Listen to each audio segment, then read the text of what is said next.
there's a girl that was Oh. drowning. Oh, So never mind. I went down trying to save her, and I almost died. I did not expect the story to go that I way. didn't. Was she naked? No, I wasn't naked.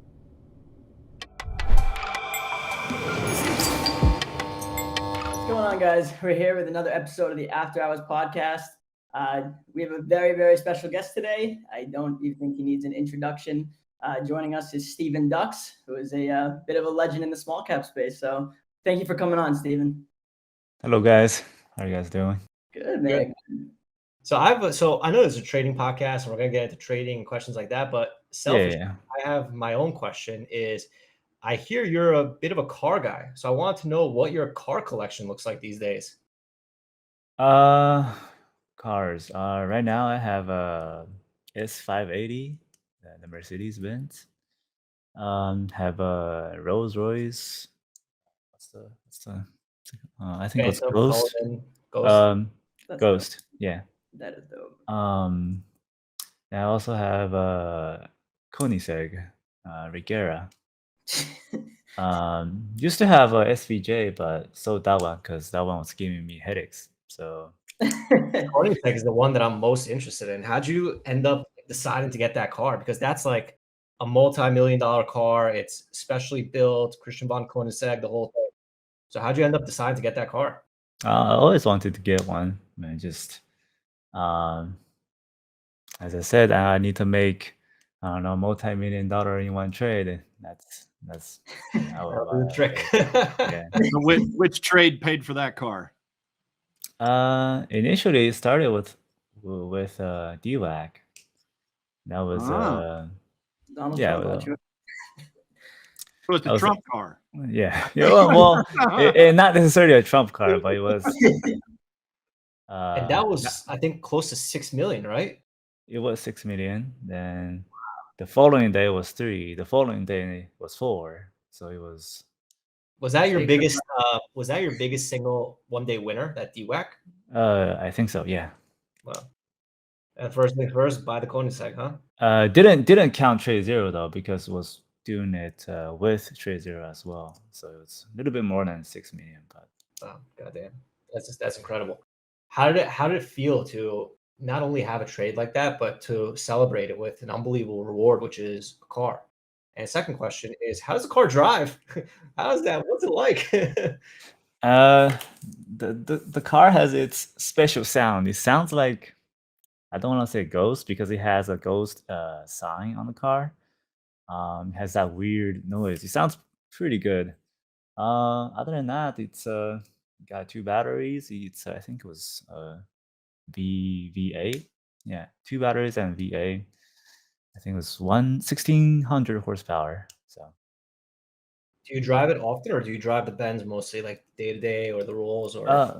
Day to day, it's the Rolls and the Benz. I don't drive that car often because it gives you. I mean, when you drive on the road, it brings too much attention. Like, some people get jealous, and some people, it's. Everyone's trying to race you in a Honda Civic with like an exhaust. I mean, yeah, and they won't, let me switch lanes because they're trying to take pictures and they're, moving the same speed as me. So it's, got pulled over once because I couldn't get over the other lane until the last second. Yeah. You mentioned that people get jealous. Like, have you had like bad experiences with people, or do you just like think that, or like is that something that kind of happened, or?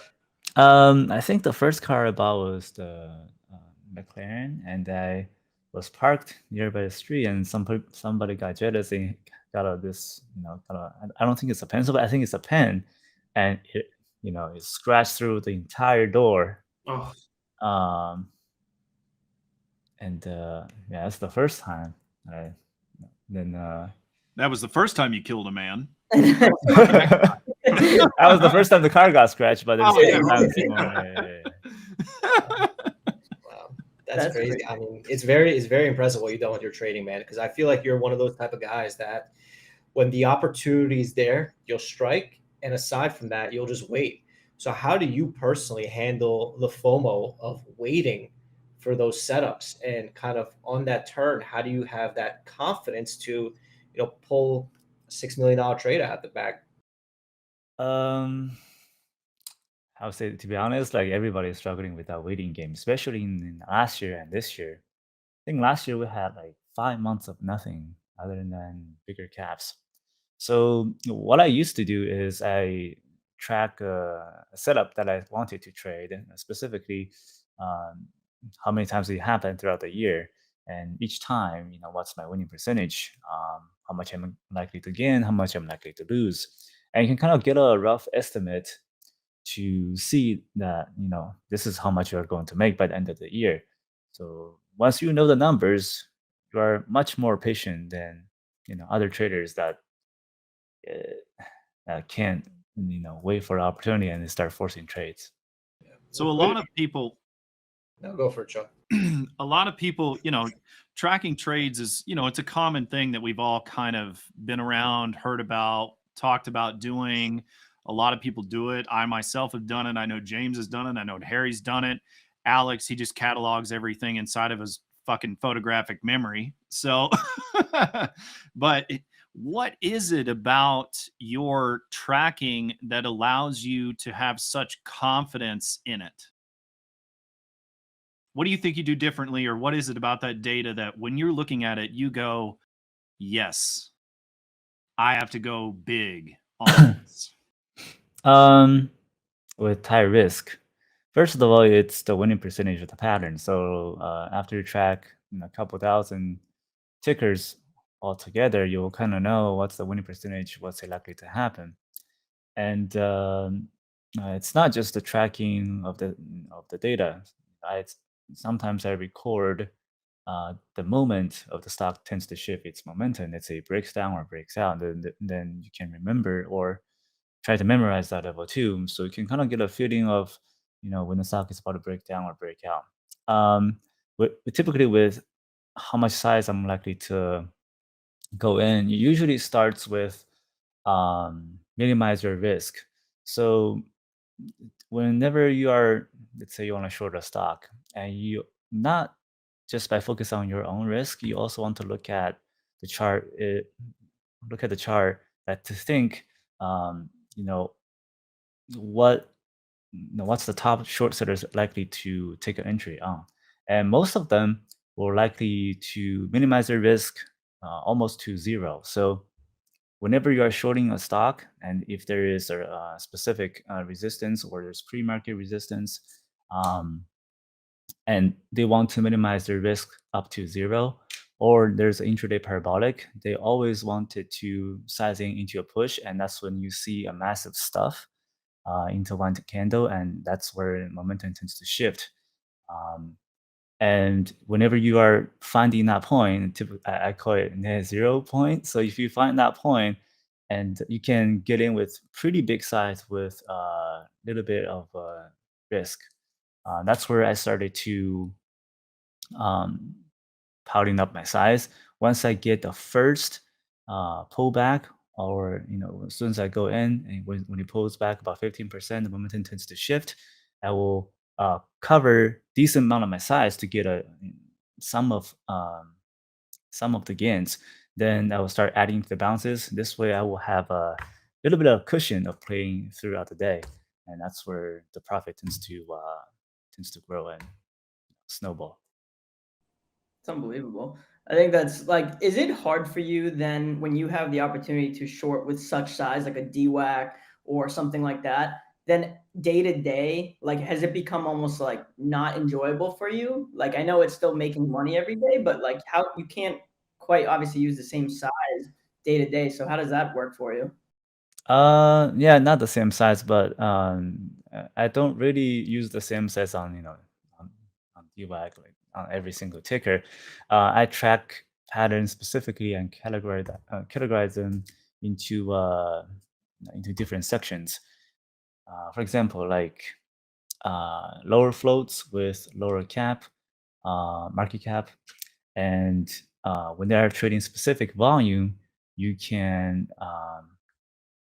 kind of calculate. Well, first of all, you do not want to exceed 10% of the float, 1% of the volume. That's a rule that I typically play it throughout the day. And once you don't exceed that number, then you once you trade it for a decent amount of time, you will kind of find out,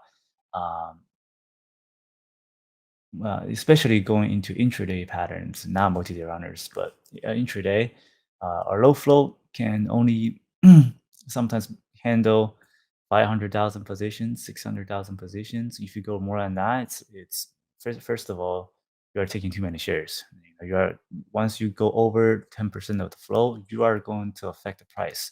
And to be able to exit into a stock, you are basically pushing up the bid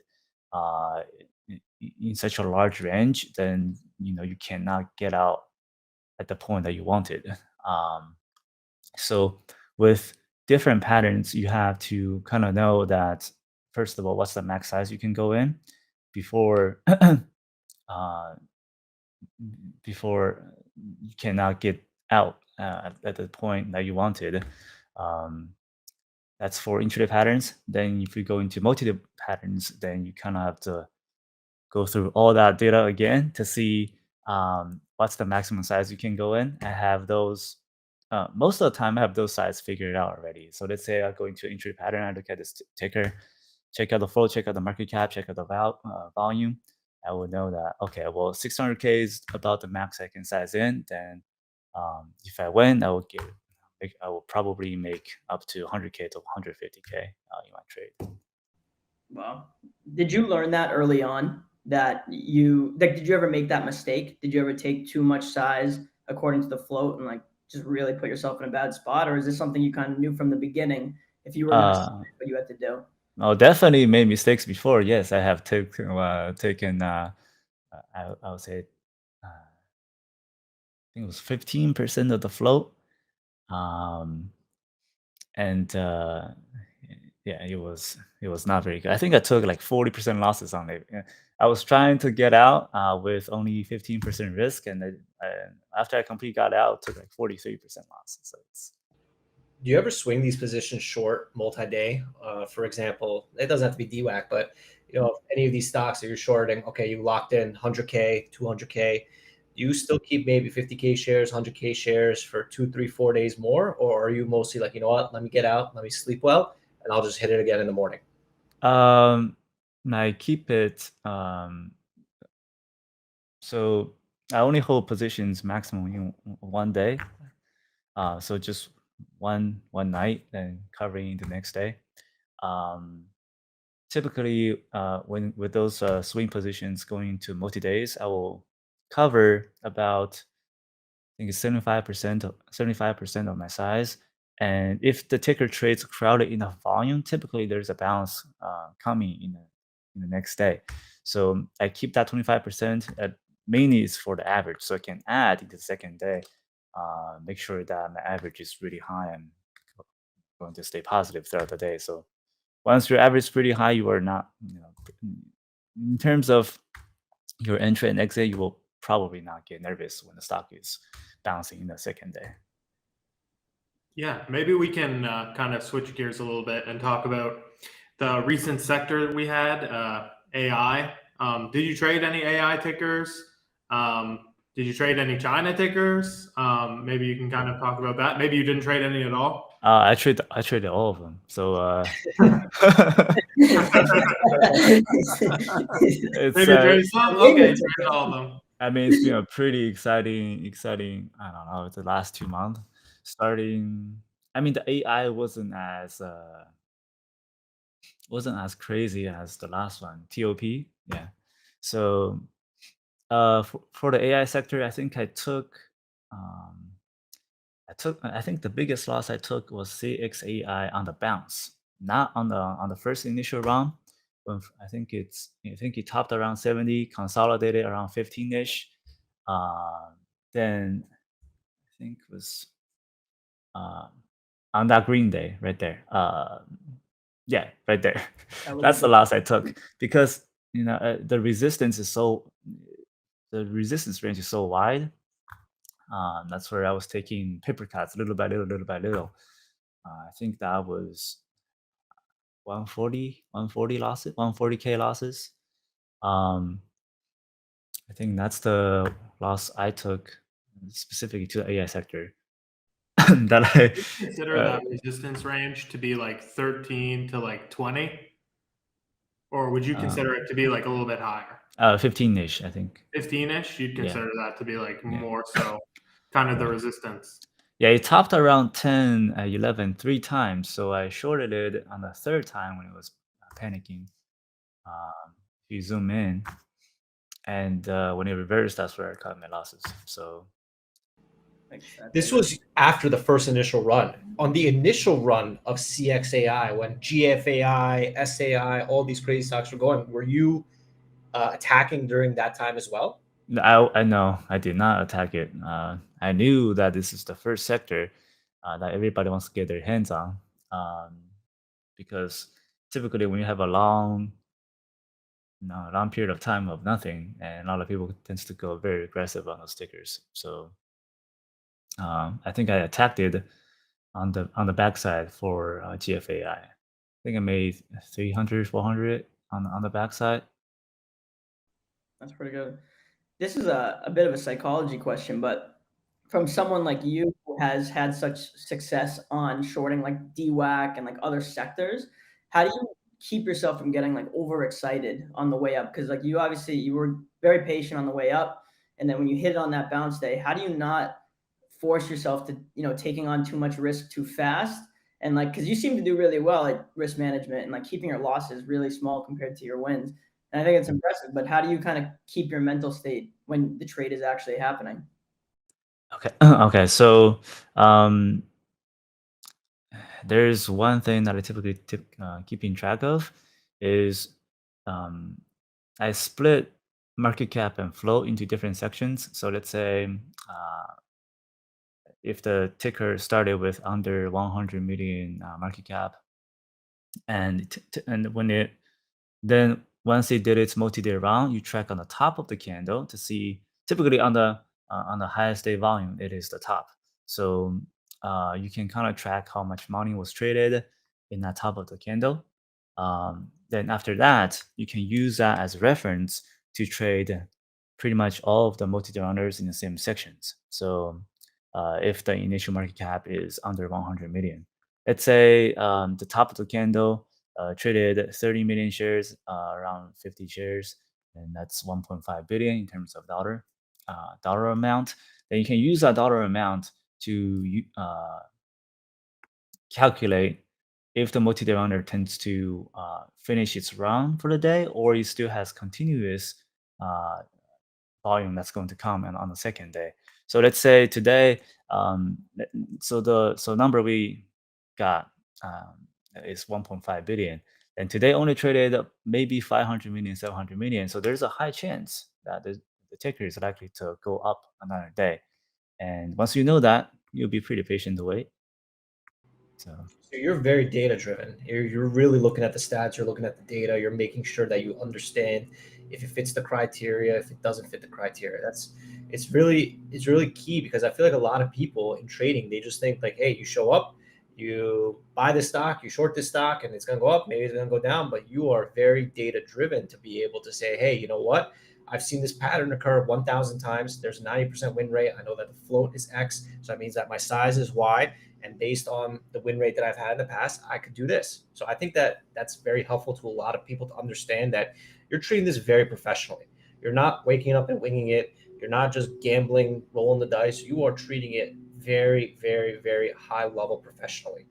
but it's whenever, and even though I do data up to the extreme, I still make mistakes. So I can't imagine people don't do data.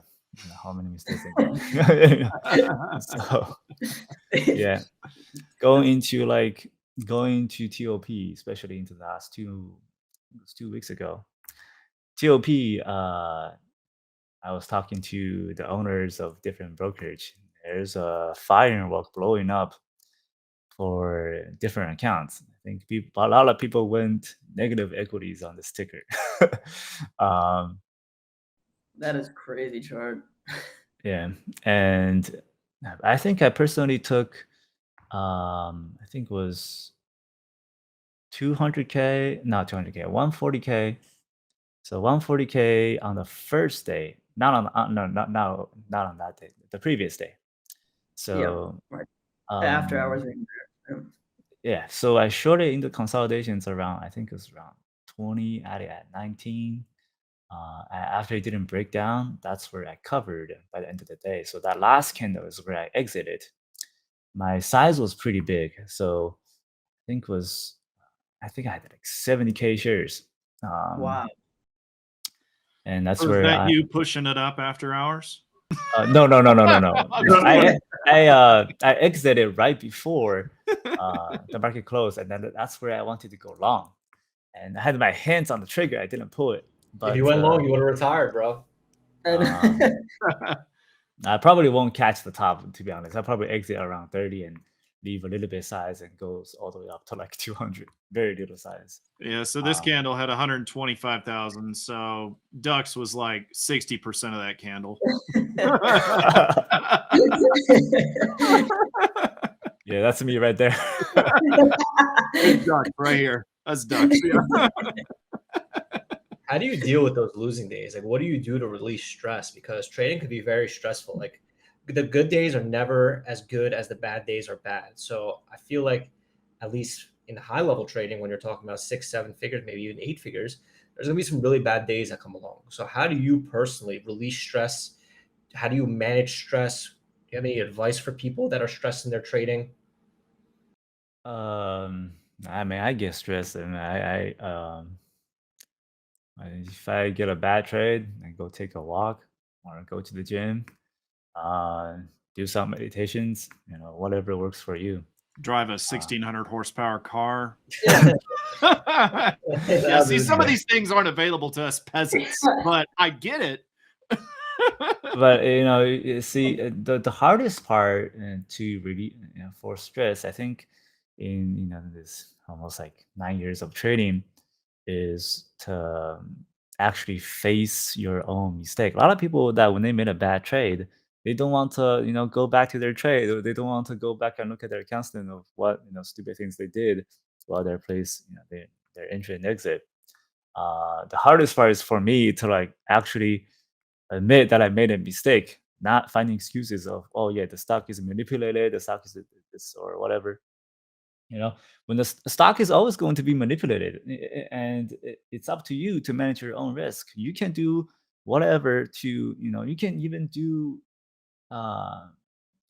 counter strategies against those people that are trying to manipulate the stock. So it's when you take a loss, and the mistake is on you, it's not on other people. And a lot of people tend to find excuses. Yeah. So you talked about being a trader now for nearly 9 years. I don't know if you remember that. I'm sure you do remember this, but back in the day of Profitly, there was this guy that I recognized that had a picture of the Hulk, and he was just quietly making better trades after better trades after better trades. And then it turns out it was this guy named Stephen Dux. And I was like, what the hell is this? So what was it during those times that allowed you to gain such consistency? What did you do in the beginning? And then when you figured that out, how did you stick to it? So I think the timing that finally clicked, it was, I went back and looked through all of my trades, and I was be able to distinguish which one is which trades is necessary to place, even though it's a loss, which trade is considered to be an overtrade.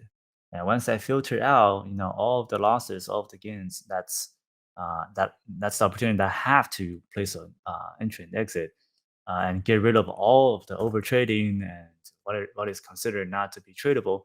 Then I recalculate the profit, and you know what? It's about 10 times higher than the ones that I have right now. So that's where I just stopped completely on overtrading, filter out all of the trades that does not filter the criteria, and only stick to the trades that I know. And I know which loss it's, when I take a loss on the trade, I know if it's necessary or not. And some of the losses are unavoidable. Some because it's you're sizing it into a 80% winning percentage, and you just happen to hit a 20%. It's that type of losses are not avoidable, but it's manageable. It's as long as it's under your risk management, you're okay with that.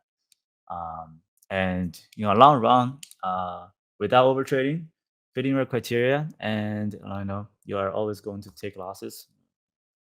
As long as it's under your risk management, and always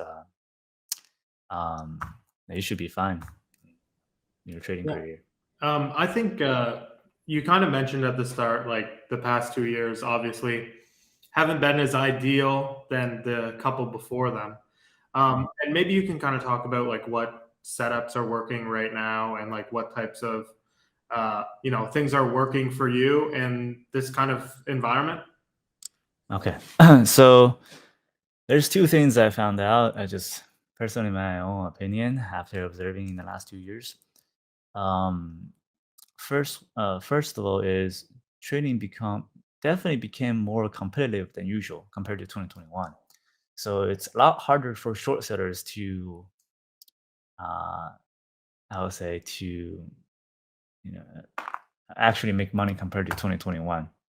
And there's a long period of time that there's completely nothing, and every single person, even me, got a little bit FOMO, because I want to place a trade. There's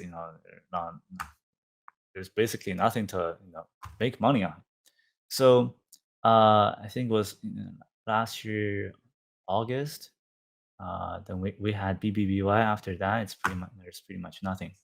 So the volume in the market is more condensed or concentrated in one place.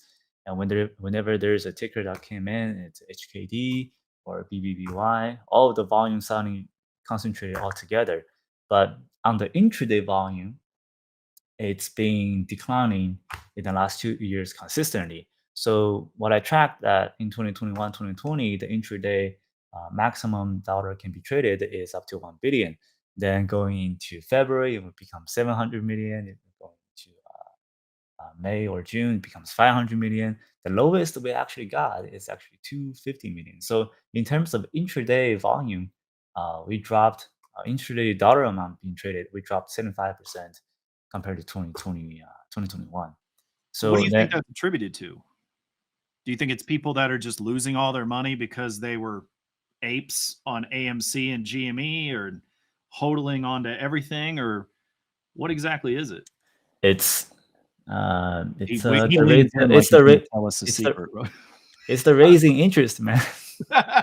Everybody be putting their money up, on the raising interest. They're getting more financial pressures than usual, so they don't have enough money to trade.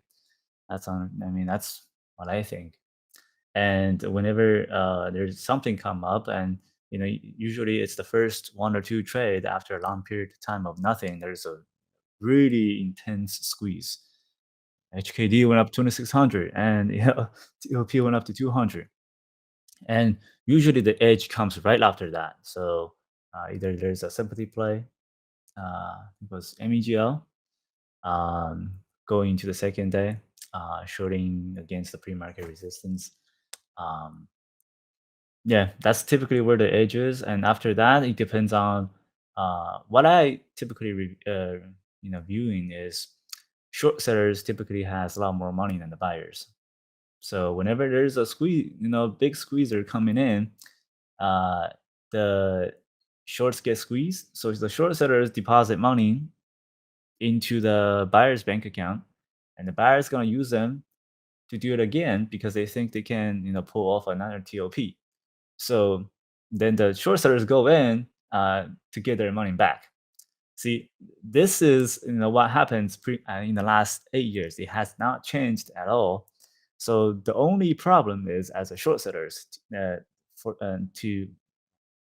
you to distinguish compared to other people, is you don't screw up on the first run, and you will be able to pull money after the stock produces edges, and be patient enough to catch the edge after the stock finishes squeezing. Even though sometimes you can completely avoid all the when the TOP is going up 2000, going up to 200 or HKD, you just don't touch it and you just wait because short sellers screwed up and the buyers will come back for more. So that's where you can make your money out. That's where typically I make most of my money. That's really But how, interesting. That's brilliant. Yeah. but how did you do on? Did you trade ASNS? ASNS. The one yesterday? Yeah. Oh yeah. I made 140. No. 210. Yeah, 210. Nice. So what that's sort of kind of the explanation that you were talking about. You let TOP run, and then you wait for those other little ones, like you were saying, MEGL, which tries to turn into the next TOP. And then, for example, with ASNS was one of those where, you had MINM and all of those other ones going wild, and you waited for this bounce play on ASNS. So on these bounce plays and the lower volume, how are you adapting to that? Okay, so there's one rule that I kind of track those. We call this hyped up play. So we have a bunch of those, like the marijuana sector back in 2018, the shipping, the DRYS shipping sector, all the HKD, Bitcoin, and all those Chinese stocks.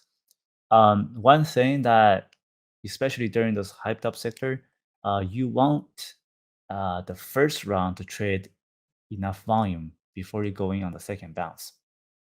So if on the first day, on that first round, it did not trade enough volume, you have to wait some type of consolidations or fake out for the second bounce. If there is actual volume traded and there's consolidations, yeah, go ahead and go in, hammer that size in. But if it's without volume, if it's under 10 million micro float, and he does, I think it was the ticker. It's just a full parabolic, and 90% drop. So there's no actual entry for you to take. That's the chart you have to wait for fake out or consolidations to be able to make money on. Amazing. Steven, does it ever stress you out, as we were talking about how the market's changing a lot now, there's a lot less participants in volume? Does it ever stress you out or concern or worry you at all that eventually some of these setups won't work? Do you continuously track new setups, or is this something you feel generally over the course of your lifetime will always kind of happen? Of what? And the market is always changing. Sometimes it annoys me too. The one today, what was the ticker called? What was today? Carvana? No, not Carvana. The one went up with WAL. It's the banking stock. PACW. Oh yeah. Yeah. Bank.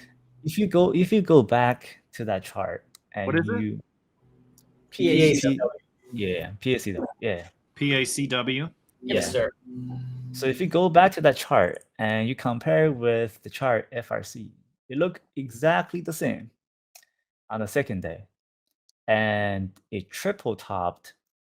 So FRC triple topped at 50, and did a consolidation, went down, and I think that's where I shorted it. Today, did the same exactly consolidation, triple top at 5, and that's where I pulled my size. That's where I went in. I think it's around 5. When it broke that, I took a loss. I mean, there's nothing you can do because you have to manage your risk. First top, second top, and the third one on that red candle, that's where I sized in. And as soon as it reversed, I just covered and went all the way up to 6. So I think one thing that's still in the market is whenever the stock is on parabolic, never try to size into the parabolic and the stock is crowded. So let's say before 10:30, you already traded 40 million shares, 50 million shares. So going to the rest of the day, it's going to trade more than 100 million shares. Where is that 60 million shares, rest of the 60 million shares going to go? When this stock is trading that crowded, and no matter how good you are as a short sellers, you won't know how far this thing can go. So typically, whenever you're seeing two similar chart, you want to size in at the same place, but if it breaks your risk, you have to take the loss. So that's for I think PACW today. Yeah. Are there any traders that you kind of like learned a lot from or were able to kind of like piggyback off of when you were first starting? Like, I know somewhere I saw like that, like you and Tim Grittani are friends. You've talked with him before. Did you ever like kind of learn anything from him, or was most of your stuff just yourself, like just tracking? Yeah, I would say most of my stuff is self-tracking. I talk to Tim all the time. I talk to him. We've been friends for like a couple years now, and we also live in the same place. Back in when I was in Ohio, he lives in Columbus. I live in Cincinnati, and we talk about trading all the time. And sometimes I get what he is thinking. Sometimes I kind of take off his ideas and to think, okay, well, does it fit the trading logic or not? If it doesn't fit, then it's overtraining. If it fits the trading logic, and if I do something I don't understand, then I will ask him, and he will explain what his thinking process. So So Yeah, can we go ahead, He's- Harry? He's mostly kind of like a long. Well, now he's doing like a lot of longs, and you're mostly like a lot of shorts. So like when he talks to you, are you like, yeah, I understand that, I get that kind of like multi-day breakout setup, or are you more like, this confuses the hell out of me? it doesn't confuse me because when he gets in, for example, 6 AI, he gets in like $1 or something. So I mean, that's the point. I would definitely not short. And so typically, he will ask me, "Hey, Dux, where are you gonna short?" And I'll tell him this So price, that's where you're going to sell. and then that's where he sells. That's hilarious. Where do you think this can go? I would just give him. That's awesome. So can we take a look at this ASNS real quick, just to kind of review here? I think this was, or not ASNS, MINM. This was that bounce situation you were mentioning, and how you were talking about how you don't touch any of these things unless they trade at least 10 million volume. So if we take a look here at MINM, this was one of the China plays that was running with everything. And this was one that actually traded over that 10 million number. Whereas if we look at ASNS, it was 2 million and it had the ability to break that high. So what you're kind of getting at here is that if it traded more than 10 million shares, the chances that there are still people that are bagged up top once this finally bounces, you're saying basically that this volume isn't going to be able to overpower the bag holders. Am I understanding that correctly? Beautiful. Yes, there's a high chance that intraded round will not, beat the back holders on the first round. It'll start hitting all of that where everything crashed off, and that'll turn into all the resistance that you're playing off of. Yeah. So how do you sit there and wait for that opportunity? You just toss some orders out there and just go, well, we'll see. No.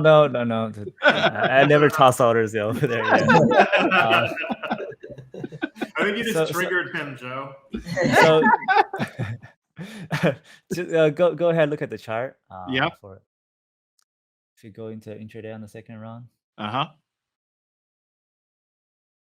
So on that first spike, you see there is no consolidations. Right. And on that top, what's the reason of you shorting there? Your risk compared to the resistance. Go ahead, look at the resistance. Probably, it's so far from where the parabolic is. Right. Look at it. Yeah. You're talking at least 8 before it ever hits any kind of the first consolidation whatsoever. I mean, the way I look at it, on the first round, there's no consolidation. Gotcha. Yeah. So first of all, the first top, it doesn't have any type of reason for you to short because there's no risk for you to manage. Then going to the second breakout up to 8, still there's no type of consolidations for you to manage until it consolidates. The stock consolidated between that 6 to 7.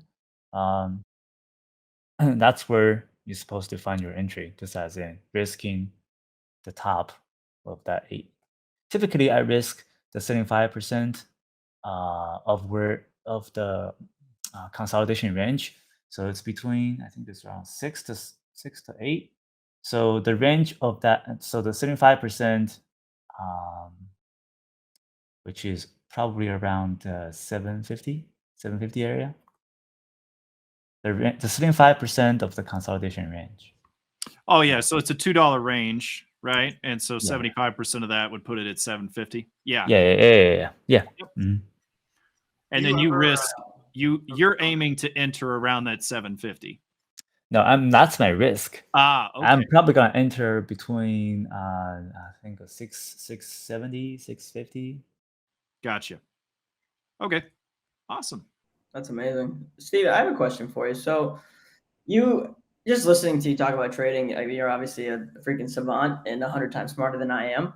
But but so you get so involved and so in depth in your setups and your strategies and everything. Do you do that outside of the market with other investments? Like, are there other things that you try to put money into? And like, do you get as analytical about those things as well? Or is it really just trading that kind of gets your brain kind of like how it is now? Are video games like, is something like this for you? StarCraft is very similar. Yeah, very StarCraft. Yeah, I played a lot of StarCraft, and it's about guessing what people are doing, and it's very similar. You have to kind of guess where the back order is. You have to know that where the short seller is, what level will make them nervous, and that's typically where the short squeeze is. And knowing where the buyer is, you know what level will get them nervous to sell. You know where the short seller is, you will know what level they're more likely to cover their position to get nervous. So all these has to be combined with your strategy. It has to be data driven, but by observing the market, you will have an idea of the buyers and sellers is, and use your data. And typically, when those one psychology, one pattern, when they are leaning towards the same direction, that's when the pattern have the highest winning percentage. So what did you do to practice to get so good at that kind of that level of intuition? Uh, Did you just Level- like sit outside a Walmart and just watch people walk in and out and just predict what they're going to buy? I mean, everybody behaves, I would say, the same. So, kind of imagine yourself and started trading, at the very beginning stage as a beginner. And whatever you are thinking as a beginner is typically where the buyer or the short seller is. So what do you think somebody could do to improve that skill? What could a person do to get better at that? First of all, you have to survive, because most people get blew out of market within the first year. So you have to. I think the only way I found out to survive in the first 2 years is focus on one thing that you know. Don't touch anything that you don't know. Yeah. And until you grow enough capitals, and that's where you can spread around and finding different strategies, and make sure break apart your account into multiple different. Let's say you have a 50K account, you have 6 backup accounts. So if you blow up one account, you will have a second account ready to go.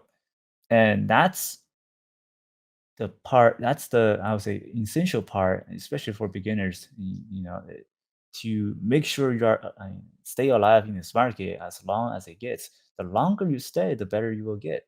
So never try to make your money in one shot. It's about experience. Yeah. When you're, Piggybacking on what James said earlier, you make all this money trading. Do you have any investments outside the market, real estate, indexes, venture capital? How do you manage your money outside the market, or do you have it in your account, trading account? Having real estate, making passive income, rental properties. Yeah.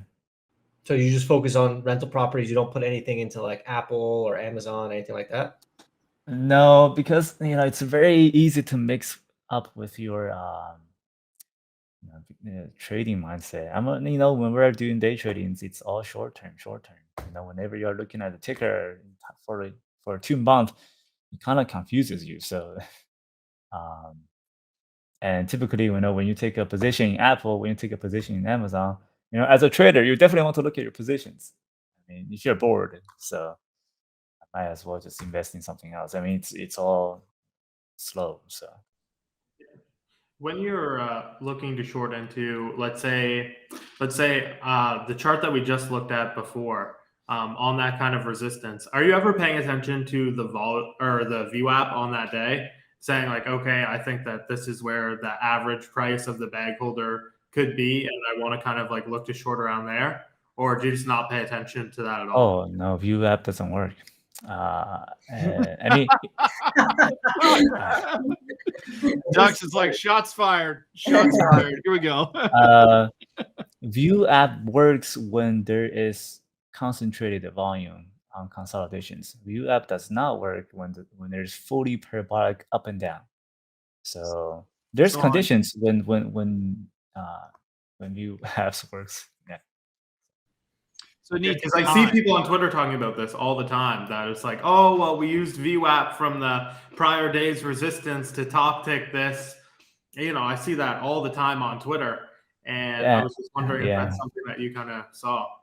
I mean, a lot of people are a little bit obsessed with the indicators. I mean, if you think about the market, or from the very, I would say, fundamental, as a very base level. First of all, people are placing trades, and when the chart moves, it's what people are placing trades behind the computer, and it's all about what they're thinking, how to really counter them. So short sellers makes money from the buyers, and they have to know the psychology behind the buyers. And indicators like RSI or VWAP, they don't have any I would say direct relationship with how much how many shares did this buyer buy, and if they get caught back holding, what's the level they're likely to sell. I mean, those indicators doesn't have the direct relation compared to those psychologies. So the only indicators that I use, volume. Typically, volume indicates how many people are buying and selling. And if you are using, the average statistics, and 90% people are going long, then you can kind of calculate, okay, well, at this level, there's, this amount of backholders. And when it hits to this resistance, the buyers will not beat the backholders right here, because, on this candle's volume, there's not enough buyers. And when there's 10 backholders versus 8 buyers, the backholders, of course, going to win. So I'm a short seller, and I'm likely to take advantage of, the new buyers are likely to lose. That's how resistance work. So it's, that's those are the only indicators that I use. And also, one thing I want also track is, I think it's just my assumption. So into for different multi-day runners, and of course, stock involves manipulations and hedge fund. But from my assumption is, it, at least smart money, whenever you are buying, let's say, a low flow, you do not want to exceed 100%. You do want to buy up the entire flow. Sometimes it does happen, but AWX. Yeah, AW, yeah. But as smart money, you do not want to buy up the entire flow, because whenever you're selling, you're just playing yourself, because you're selling it, to yourself. So as a smart money, you want to sell it to other people, right? And you make that make the money while the stock is going up. So typically, you do not want to exceed 30% or 50% of the flow, because you want to leave the rest of the flow to other buyers for you to make money from. So then, if this specific psychology applies into the multi-day runner, then there's going to be a limitation of how many dollar can be traded in different market caps. So if smart money can only apply 30% of the flow, and there's retail money going in, then you can kind of, once you look at different multi-day runners, you can calculate, okay, well, between 100 million or to 500 million market cap, and when the stock goes fully parabolic, when it consolidates, this is maximum amount of money can be traded in a consolidation. Once it trades in a certain amount, and retail runs out of money, so no more money can be support the bid, or no more money can be added into the ticker for the ticker to go up even more. And then that's where the chart exalts, and that's where you short and take your profit. So I just have just one more question real quick about filings, SEC filings, because we never really talked about that yet. And do you ever kind of like, I know you're more of like kind of a pattern guy, but do you ever read the filings and kind of put on your tinfoil hat and say, okay, maybe they're trying to pump this up to do an offering, or okay, maybe they're trying to pump this to get to these warrants, and then like maybe look to short there? Or are you just pure pattern, volume, don't care what's going on, don't care about offering or whatever, I'm just going to focus on what I know? I have actually looked into those filing before. It actually affect my I would say judgment whenever I'm trading, because I think there's few times that there's warrants around 4 and there's consolidations at 4, and people think the warrant is going off and selling it to stop at $4, and a lot of people are packed in shorting at 4. Next day stock gaps up to 12.